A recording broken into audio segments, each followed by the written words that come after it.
जय मसीह की। आप सभी का स्वागत है परमेश्वर की जीवित हजूरी में। जैसा कि आपने टाइटल में पढ़ा होगा, यहेजकेल 38 का रहस्य। हालेलुया।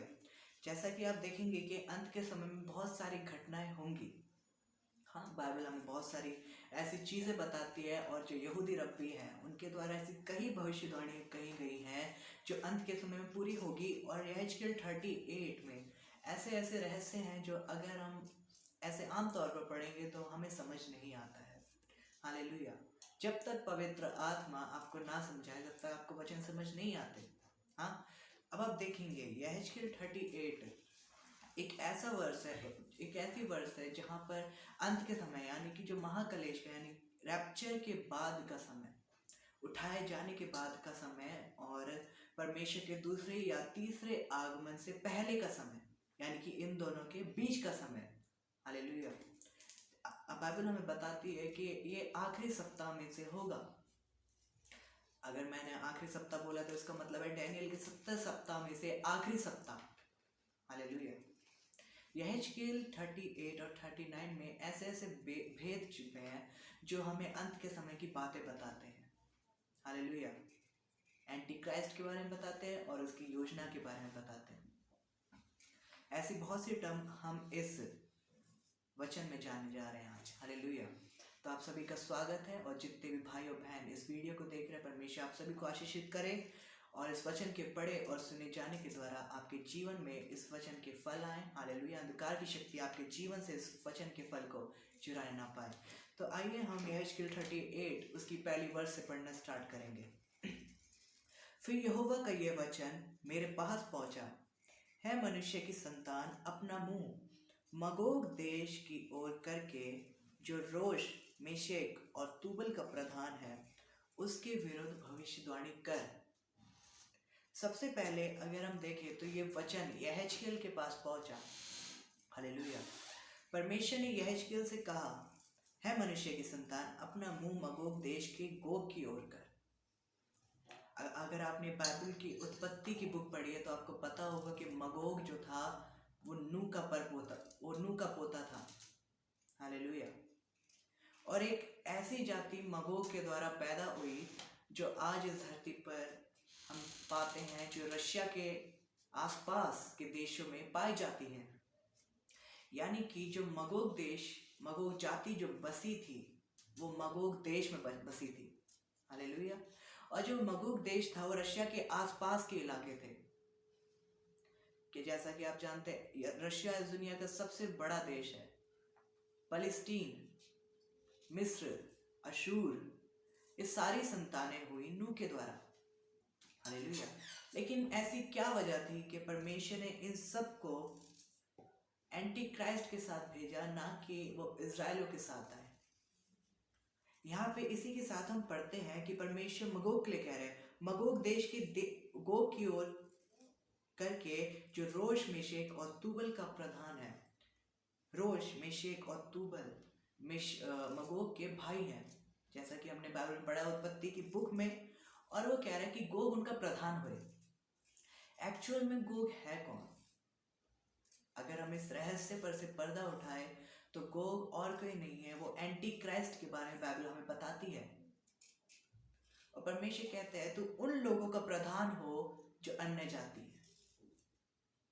भले परमेश्वर ने नूह से ये बात कही थी कि तू जा और मैं तेरे संतानों को इस धरती पर फैला दूंगा। हाँ, वो एक बड़ी बड़ी जातियों में बने, चाहे वो मिस्र हो, चाहे वो अशूरी हो, फिर चाहे वो फलस्तीन लोग हो, चाहे मगोग हो, तूबल हो, रोश हो। ये सारी जातियां इस धरती पर फैल गई। और जैसा आप रशिया में देखेंगे और नॉर्दर्न इजराइल में, इजराइल के ऊपर के देश अगर आप देखेंगे तो रोश, तबूल के देश कहलाए, जो कि आज टर्की के नाम से जाने जाते हैं। तो ऐसे देशों के लिए परमेश्वर ने कहा कि तू इनके विरुद्ध भविष्यवाणी कर और गोग इनका प्रधान होए। हालेलुया। अभी हम आगे पढ़ेंगे तो आप जानेंगे कि मैं क्या कहना चाह रहा हूँ। तीसरा अध्याय पढ़ेंगे और ये कह के गोग है रोश, मेशेक और तूबल के प्रधान। परमेश्वर यहोवा यूं कहता है, देख मैं तेरे विरुद्ध हूँ। यहाँ पे परमेश्वर कह रहे हैं गोग, सबसे पहले परमेश्वर नाम लिया गोग का। गोग एक दृष्टांत है जो एक व्यक्ति के बारे में बताता है जो मसीह विरोधी होगा, जिसका आना अभी भी इस धरती पर बाकी है। जैसा कि आज बहुत से लोग कहते हैं कि एंटी क्राइस्ट आ चुका है या आरएसएस एंटी क्राइस्ट है, लेकिन ये अभी हमारे असली दुश्मन नहीं है, ना ये एंटी क्राइस्ट है।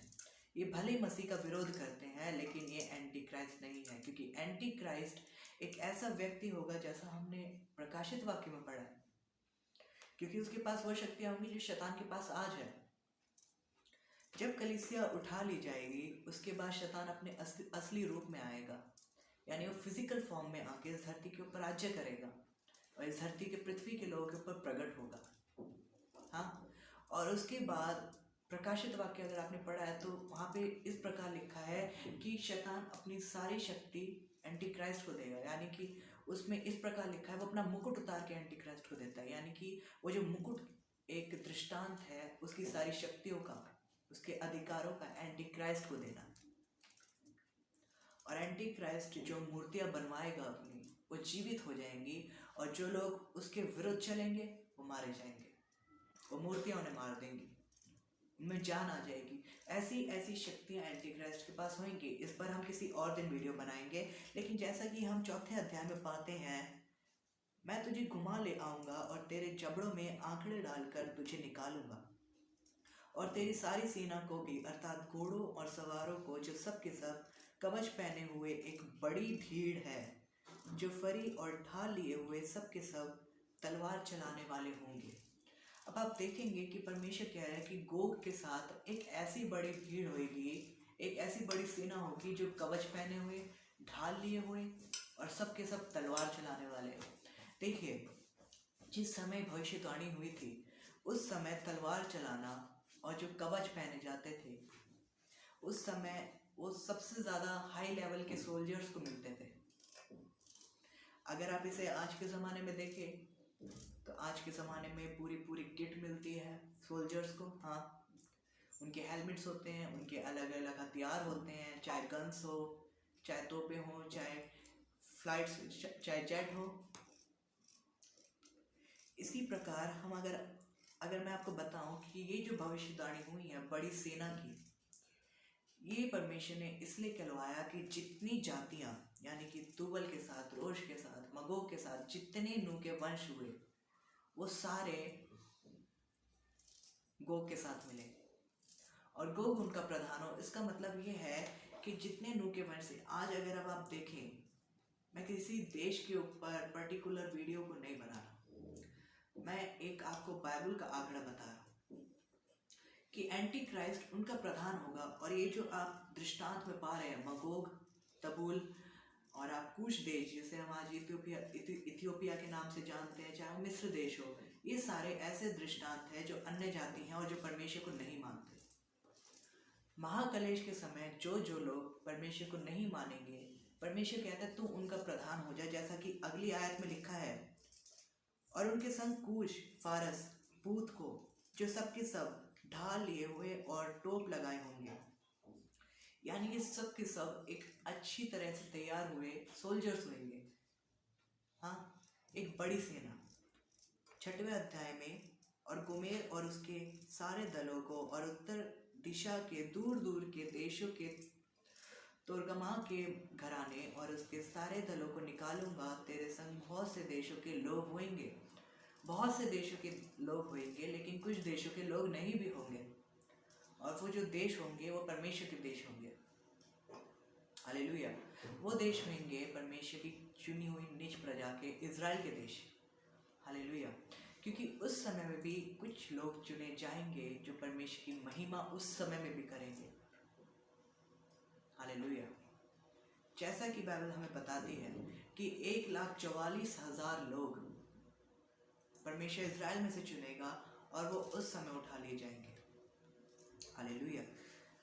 7वें अध्याय में हम इसका लेखन पाते हैं जहाँ पे लिखा है, इसलिए तू तैयार हो जा, तू जितनी भीड़ तेरे पास इकट्ठा हो तैयार रहना और तू उनका अगुआ बनना। परमेश्वर कहता है तू उनका अगुआ बन जा जितनी भीड़ तेरे साथ है। और यहाँ पे आपने देशों के नाम सुने, परमेश्वर ने किन किन देशों के नाम लिए। हालेलुया। ये देश असल में एक दृष्टांत है जो लोग परमेश्वर को नहीं मानते। हालेलुया। महाकलेश के समय जो लोग परमेश्वर को नहीं मानेंगे वो एंटी क्राइस्ट के पीछे चलेंगे और वो उसकी सेना में जुड़ेंगे। उसकी सेना में जुड़ने का मतलब यही नहीं कि वो सारे जंग में जाए, क्योंकि हमें बाइबल बताती है कि यहेजकेल 38 और 39 एक ऐसी वॉर के बारे में दर्शाता है जो इस विश्व की आखिरी वॉर होगी। और हम आगे आने वाली वीडियो में भी इस बारे में चर्चा करेंगे, क्योंकि एक वीडियो में इसको पूरा स्पर्श करना, एक्सप्लेनेशन करना मुश्किल रहेगा। अगर 7वें अध्याय को हम पढ़ेंगे तो परमेश्वर कहते हैं तो उनका अगुआ बन जा। एंटी क्राइस्ट यानी गोग को परमेश्वर कह रहे हैं, जो कि गोग एक दृष्टांत, मैं दोबारा कह रहा हूँ, एंटी क्राइस्ट मसीह विरोधी जो परमेश्वर के विरोध करता है। प्रकाशित वाक्य में इसको एक पशु के रूप में बताया गया है और डैनियल में इसको स्पष्ट रूप से बताया गया है, एक रूलर। अगर आप यहूदियों के रब्बियों की कमेंट्री देखेंगे तो वहाँ पे आप देखेंगे कि वहाँ पे उसको एक रूलर के हिसाब से कहा गया है। जैसे कि डैनियल में लिखा है, उसने मूर्त को देखा, नबूकदनेस्सर ने एक मूर्ति देखी और उसके पैरों को देखा, जो कि एक राज्य को बताते हैं जो कि अभी तक इस धरती पर नहीं आया। डैनियल के ऊपर हम आने वाले समय में वीडियो बनाएंगे, हालेलुया। लेकिन अभी हम यहाँ पे ध्यान देते हुए यहाँ 8वें अध्याय की ओर चलेंगे। और बहुत दिन बीतने पर तेरी सुधि ली जाएगी और अंत के वर्षों में तू उस देश में आएगा जो तलवार के वश से छुटा हुआ होगा, हालेलुया। आगे पढ़ेंगे, और जिसके निवासी बहुत सी जातियों में से इकट्ठा होंगे, अर्थात तू इज़राइल के पहाड़ों पर आएगा जो निरंतर उजाड़ रहे हैं, परंतु वह देश देश के लोगों के वश से छुड़ाए जाकर सबके सब निडर रहेंगे। तू चढ़ाई करके और आंधी के समान आएगा और अपने सारे दलों और बहुत देशों के लोगों समेत मेघ के समान उस देश पर छा जाएगा, हालेलुया। यहाँ पे परमेश्वर कह रहे हैं कि तू इज़राइल देश पर छा जाएगा, तू उसके ऊपर चढ़ाई तो करेगा। और परमेश्वर ने इसका एक्सप्लेनेशन भी करा कि परमेश्वर ऐसा क्यों करेंगे, हालेलुया। जिस समय, अगर मैं आपको बताऊं, एक पर्टिकुलर टाइम 7 ईयर्स डैनियल के हिसाब से, अगर डैनियल बुक आप पढ़ेंगे उसके ऊपर हम अगली बार जाएंगे। जैसा कि डैनियल बुक में लिखा है, आखिरी सप्ताह जो 7 वर्ष का होगा वो महाकलेश का समय होगा। लेकिन ये कोई अप्रॉक्स टाइम नहीं है, क्योंकि मान लीजिए अगर परमेश्वर आज आ जाए और हमें लेकर चले जाए तो ऐसा ज़रूरी नहीं है कि एंटी क्राइस्ट कल ही प्रकट हो जाएगा या फिर उसके काम कल से प्रकट हो जाएंगे, क्योंकि उससे पहले ये बात होना मेक श्योर है कि उससे पहले राजाएं उठे, मतलब एक ऐसे शासक उठे जो पूरी पृथ्वी को अपने कब्जे में ले, यानी पूरी पृथ्वी की ताकत एक इंसान के हाथ में जाए। और जब ऐसा होगा ये पॉलिटिकल होना चालू हो जाएगा, राजनीतिक चालू होना चालू हो जाएगा, और उसके बाद जब एंटी क्राइस्ट आएगा तो ये सारी शक्तियाँ जो शासक इस धरती पर उस समय होंगे वो अपनी सारी शक्तियाँ एंटी क्राइस्ट को दे देंगे। और ऐसा होने में समय भी लग सकता है, और इस समय के दौरान शैतान अपने पूरे जोश, पूरे ताकत में होगा, क्योंकि उस समय उठाए जाने के बाद परमेश्वर का अनुग्रह, परमेश्वर का हाथ, पवित्र आत्मा इस धरती पर से उठ जाएगा, हालेलुया। उस समय लोग प्रार्थना तो करेंगे लेकिन परमेश्वर उनकी नहीं सुनेगा। हबक्कुक बताता है कि मैंने जब तेरा दर्शन देखा तो मेरी हड्डियां सड़ने लगी, मैं खड़े खड़े थरथराने लगा, कांपने लगा। हबक्कुक 3 में लिखा है, आप जाके पढ़ भी सकते हैं इसको। उसने अंत के समय उसने यीशु को आते हुए देख लिया, उसने यहोवा को आते हुए देखा, जहाँ पे वो एक्सप्लेन करता है कि जैसे मैंने तेरे को आते हुए देखा मैं तो खड़े खड़े थरथराने लगा, मेरी हड्डियां सड़ने लगी। उसने ऐसे वर्ड्स को इस्तेमाल किया। डैनियल ने जब वो दर्शन देखा अंत के समय का, तो उसकी शरीर में प्राण नहीं रहा था, उसके शरीर में बल नहीं रहा था, वो अपने पैरों पे खड़ा नहीं हो पा रहा था। अंत के समय में जो हम सोचते हैं कि ऐसा ऐसा होगा, उससे भी अधिक होगा। कई लोग सोचते हैं कि अंत के समय में क्या होगा कि परमेश्वर में ले जाएंगे और धरती पर जितने लोग होंगे आग गिरेगी, सब नष्ट हो जाएंगे। ऐसा कुछ भी नहीं होने वाला है, क्योंकि अगर वचन में से, क्योंकि वचन तो ये कहता है कि वचन बाइबल में लिखी एक एक बात का पूरा होना तय है और वो होंगी। हालेलुया। इन सब के लिए हमें तैयार होना है। जैसा कि आपने आज पढ़ा कि 1 से यहेजकेल 38 1 से 9 तक अभी हमने पढ़ा और अगला हम आगे पढ़ेंगे अगली वीडियो में। तो आपने जितना आज पढ़ा है कि गो के बारे में परमेश्वर ने हमें बताया, ये वही है जिसके बारे में पौलुस ने जिक्र किया था। हालेलुया। एंटी क्राइस्ट, मसीह का विरोध करने वाला, ये एक ऐसी चीज है जिसकी शक्ति अभी बांधी हुई है। पौलुस बताते हैं कि उसकी उस दुष्ट की शक्ति अभी तक बंधी हुई है और जब कलीसिया इस धरती पर से उठा ली जाएगी तब वो प्रकट होगा, क्योंकि अधर्म का चलना अभी भी जारी है। हालेलुया। जब तक कलीसिया इस धरती पर आएगी तब तक एंटी क्राइस्ट और शैतान अपने असली रूप में प्रकट नहीं हो सकते। ये इम्पॉसिबल है, क्योंकि कलीसिया प्रार्थना में है, कलीसिया पवित्र है, उसके नबी अभी भी इस धरती पर है और परमेश्वर का अनुग्रह अभी भी इस धरती पर है, पवित्र आत्मा अभी भी इस धरती पर है। लेकिन जब परमेश्वर का आगमन होगा, हाँ, परमेश्वर का जब हम उठा ले जाएंगे तो परमेश्वर का आगमन उस प्रकार से नहीं होने वाला है जिस प्रकार से बहुत से लोग बताते हैं, सिखाते हैं। हाँ, परमेश्वर ऊपर से ऐसा नहीं होगा कि परमेश्वर अपने घोड़ों के साथ, अपने रथों के साथ आएंगे, आग में हमें और लेके चले जाएंगे। नहीं, परमेश्वर ने तो ये कहा था कि मेरा आना चोर की नहीं होगा। तुरियों का शब्द और जितने परमेश्वर को आते हुए देखेंगे वो दूसरे या तीसरे आगमन के टाइम होगा, जो कि महाकलेश के बाद का समय, जब परमेश्वर आएंगे इस धरती पर शैतान को नष्ट करने के लिए और एंटी क्राइस्ट को नरक में डालने के लिए और एक नई सृष्टि बनाने के लिए। हालेलुया। उठाया जाना, हो सकता है कोई सो रहा हो और कोई उठा ले जाएगा, घर में से 2 उठा ले जाए और 4 छोड़ दिए जाए। हालेलुया। ऐसा भी हो सकता है, क्योंकि उठा लिया जाना एक क्वाइट मूवमेंट आप कह सकते हैं होगा। वो एक ऐसा बल होगा जिसमें परमेश्वर में उठा के ले जाएंगे, लेकिन किसी को मालूम नहीं रहेगा और बाद में लोग इसका पश्चाताप करना स्टार्ट करेंगे। हालेलुया। उस समय में शैतान और एंटी क्राइस्ट अपनी पूरी फॉर्म में होंगे, अपनी पूरी पावर में होंगे, क्योंकि इस धरती का पूरा अधिकार उनके पास जाएगा। और जैसा हमने पढ़ा कि तो इजराइल के पहाड़ों पर हावी होगा तो उनके ऊपर चढ़ाई तो करेगा। इसके आगे का भी परमेश्वर ने आगे बताया कि परमेश्वर ऐसा क्यों कराएंगे, ताकि उसके द्वारा जब परमेश्वर इस धरती पर आए सब जातियां जान जाए कि यहोवा परमेश्वर सिर्फ और सिर्फ एक ही है, उसके अलावा और कोई परमेश्वर नहीं है। हालेलुया।